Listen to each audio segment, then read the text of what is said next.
మన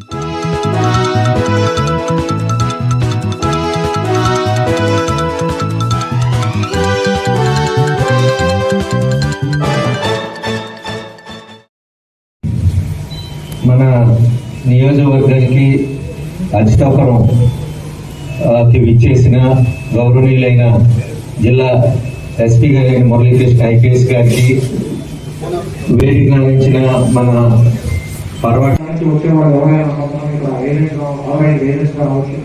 అక్కడికి వచ్చి ఆ కౌంటింగ్ సెంటర్లోనే ఉండొచ్చు. సో అందరూ గుర్తుపెట్టుకోవాల్సింది, అక్కడ ఆన్లైన్ ఏజెంట్స్ గా ఉంటేనే వాళ్ళని అలౌ చేస్తారు. జస్ట్ లైక్ ఆన్ లోకల్స్ లాగా ఉండి వస్తాము అని అంటే అక్కడ ఎవరిని అలౌ చేయరు. ఒక 2-3 కిలోమీటర్స్ ముందే కటాఫ్ పార్టీ కటాఫ్ టీమ్స్ అని ఉంటాయి, ఆపేస్తారు.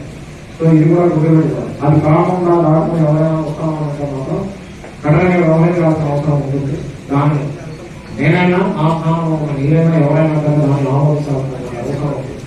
సో శాంతి భద్రతకి మనం పెద్దపీట వేస్తూ దాని పరిరక్షణలో భాగంగా అందరం అనేక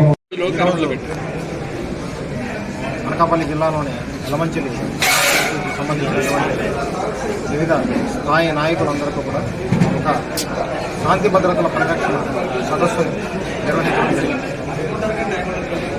ఈ శాంతి భద్రతల పరిరక్షణ సదస్సు యొక్క ముఖ్య ఉద్దేశం రాబోయే కౌంటింగ్ ప్రక్రియ ఏదైతే ఉందో అది, అలాగే జూన్ 1వ తారీఖున ఎగ్జిట్ పోల్స్ వస్తాయి కాబట్టి వాటికి సంబంధించి తీసుకోవాల్సినటువంటి బందోబస్తు పరంగా పోలీసు వారు తీసుకున్నటువంటి మెజర్స్ ఏవైతే ఉన్నాయో చర్యలు తీసుకున్నటువంటి వాటిని వివరిస్తూ, అలాగే కౌంటింగ్ ప్రక్రియకు సంబంధించినటువంటి జాగ్రత్తలు ఏవైతే తీసుకోవాలో, విలేజ్ లెవెల్లో గ్రామ స్థాయిలో పాటించాల్సిన గైడ్ లైన్స్ అన్నింటినీ కూడా ఎలాగ ఎలక్షన్ కమిషన్ వారి గైడ్ లైన్స్ చట్టాలను కానీ గౌరవిస్తూ